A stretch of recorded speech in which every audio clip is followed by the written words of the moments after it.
सरस्वते नमः। श्री कृष्णाय नमः। श्री राधाय नमः। श्री सद्गुरुदेवाय नमः। श्रीमती निम्बार्काचार्याय नमो नमः। श्रीमते सर्वविद्यानां प्रभुवाय सुतं वयम् आचार्याय मुनीन्द्राय निम्बार्काय नमो।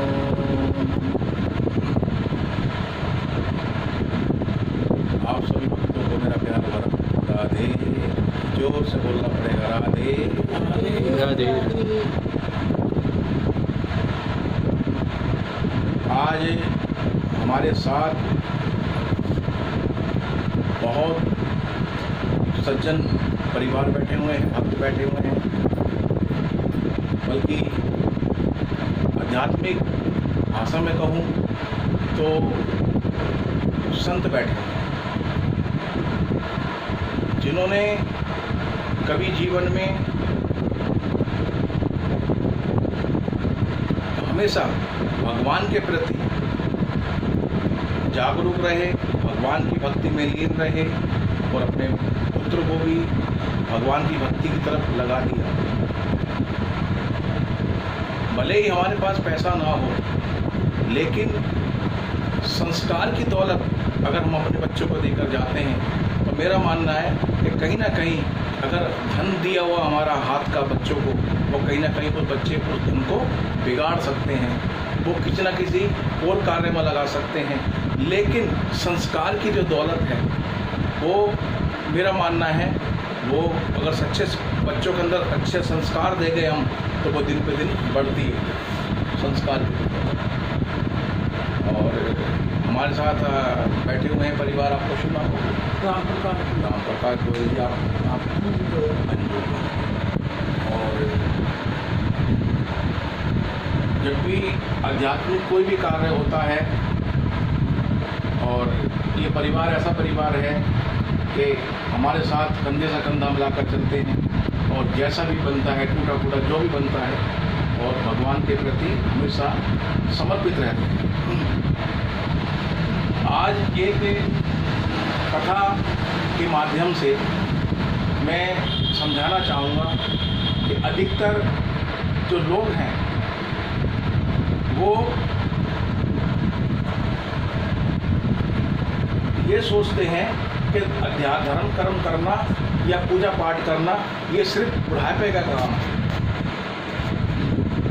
और बुढ़ापे के जो एज में हैं उनके लायक ही ये कार्य हैं, वरना जो और लोग करते हैं उनके लिए व्यर्थ है। ऐसा नहीं है। किसी गांव के अंदर एक सेठ जी रहा करते थे, और सेठ जी का काम बहुत अच्छा था, व्यापार था सेठ जी का, जैसे आप लोगों का व्यापार है। और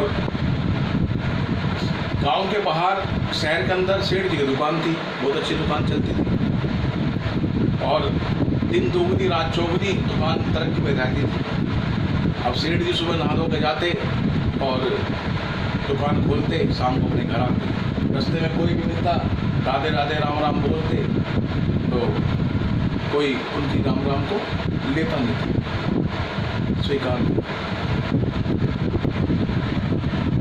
एक समय ऐसा आया कि जीवन में आज अच्छा वक्त है तो जरूरी नहीं कि अच्छा वक्त हमेशा रहे।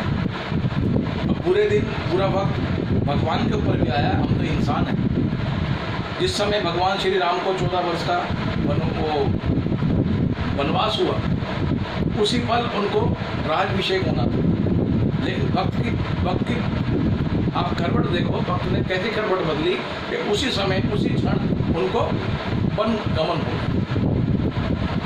तो पूरा वक्त कभी कह के नहीं आता। एक समय ऐसा आया, उन सेठ जी का जो कार्य था वो कार्य धीरे धीरे डाउन पोजीशन में आ गया। अब सेठ जी का ऐसा कार्य हो गया कि उनको रोटी तक खिलाने पड़े, कार्य का चरमराने लगा। जब परेशानी के बादल आते हैं तो ये दुनिया वाले तो बहुत दूर की बात है, हमारे शरीर की परछाई सांस छोड़ती है। ऐसा होता है ना, आपने अपने जीवन काल के अंदर बहुत समय देखा है। आपने जब व्यापार की शुरुआत करी हो आपने बहुत स्ट्रगल करा होगा, बहुत बातें सुनने को मिली होंगी। तो वो सेठ जी भी का कार्य डगमगाने लगा, चरमराने लगा। अब वो सेठ जी क्या, अब उनकी वाइफ जो है वो परेशान रहने लगी, कह भाई जब कार्य नहीं चल रहा तो परेशानी तो अपना पाएगी। अब लोग बागों ने उनको ताने देना शुरू कर दिए कि अपने आप को बड़े सेठ बनते थे, अब क्या हो गया, ये है वो है। ये दुनिया वाले ना कल तुम्हारे थे ना आज तुम्हारे हैं ना कभी होंगे। ये दुनिया वाले कभी हमारे नहीं हो सकते। क्यों? क्योंकि जो आदमी धर्म प्रेमी होता है, धर्म पर चलने वाला होता है, लोग उसको कटाक्ष करते हैं, लोग उसकी हंसी उड़ाते हैं। अब सेठ जी का कार्य बेकार हो गया। अब सेठ जी राम राम करें लोगों से, अब लोग बात उनकी तरफ देखे भी ना। अब सेठ जी कहीं से आ रहे हैं और 2-4 गांव के लोग बैठे हुए चबूतरे के ऊपर, तो वो सेठ जी को आता हुआ देखकर वो वहाँ से उठ के चल गए, कहीं कुछ मांगना ले हमारे से। कुल मिला के कि जहाँ भी वो सेठ जी जाएं तो पहले से भीड़ इकट्ठी हो रही हो तो वहाँ से वो चले जाए करते। समय अच्छा आया, हमेशा बुरा समय भी नहीं रहेगा, अच्छा समय भी आएगा। आज रात है तो सवेरे वही होगा, सवेरा तो रात भी होगी। ये तो सिक्के के दो पहलू, सिक्के के दो पहलू। काम अच्छा चलने लगा, और काम अच्छा चलने लगा तो सेठ जी जो है फिर अपने दुकान पर जाए। पहले लोग बाग सेठ जी को पहले सेठ जी राम राम करते थे लोग बागों को, जो निकलने वाले जहाँ से निकलते। अब लोग जो है उन सेठ जी से राम राम करें, सेठ जी राम राम, सेठ जी राम राम। अब सेठ जी ये कहें कि भैया मैं बोल दूंगा, अब फिर आगे जाए राम राम करें, कह रहे हैं ठीक है मैं बोल दूंगा। जब काफ़ी समय निकल गया तो सेठ जी वो लोग बात कहने लगे, कहते सेठ जी अहंकार हो गया, सेठ जी हमारे राम राम लेते नहीं और हम राम राम करते हैं उनसे और वो राम राम का जवाब देते नहीं। एक दिन क्या हुआ, सेठ जी इकट्ठा होकर अपनी पत्नी को साथ लेकर उन सेठ जी के घर पहुंच गए और कहने लगे कि सेठ जी हमें आपसे एक बात पूछनी है। सेठ जी ने कहा ठीक है आप पूछना, पहले आप अंदर आइए, आप बैठिए बिराजिए, आपके लिए प्रसादी वगैरह तैयार करवाता हूँ, आप बैठिए। तो प्रसादी वगैरह छोड़ो, पहले आप ये बताओ हम आपसे राम राम करते हैं, आप हमारे राम राम का जवाब तो नहीं देते। अब सेठ जी कहने लगे कि मैं आपके राम राम का जवाब देता हूँ भैया, ऐसी बात नहीं है और आप मन में कोई ऐसा बात मत रखो, आप मुझसे राम राम करते हो, मैं आपकी राम राम का जवाब देता हूँ। अब वो लोग चले गए वहाँ से सेठ जी के घर से। अब सेठ जी की पत्नी कहने लगी मेरी संतुष्टि नहीं, तुमने उनको तो कह दिया, लेकिन मुझे एक बात समझ नहीं आती, तुम राम राम किससे कहते हो? तुम राम राम किससे, वो राम राम आपसे करते हैं और आप कहते हो मैं बोल दूंगा, मैं कह दूंगा, किससे कहते हो राम राम? अब जो है सेठ जी कहने लगे कि तू बहुत भूली है। जब मैं दुकान पर जाता हूँ सब मुझसे राम राम करते हैं तो मैं कहता हूँ ठीक है मैं बोल दूंगा, और जब दुकान पर जाता हूँ और दुकान पर जाके वो अपना गल्ला बोलता हूँ, वहाँ पर लक्ष्मी जी पीछे भी विराजमान, लक्ष्मी, और लक्ष्मी जी के श्री चरणों में नमन करके तो कहता हूँ हे माँ लक्ष्मी जी, ये रामलाल की राम राम स्वीकार करो, ये श्यामलाल जी की राम राम स्वीकार करो, ये मोहन लाल जी की राम राम स्वीकार करो, ये गिरधर लाल जी की राम राम स्वीकार करो। और जो जो मुझसे राम राम बोलते हैं मैं उनके चरणों तक उनकी राम राम पहुँचा देता हूँ। अब उनकी पत्नी कहती है राम राम वो आपको करते हैं, लक्ष्मी को करते हैं।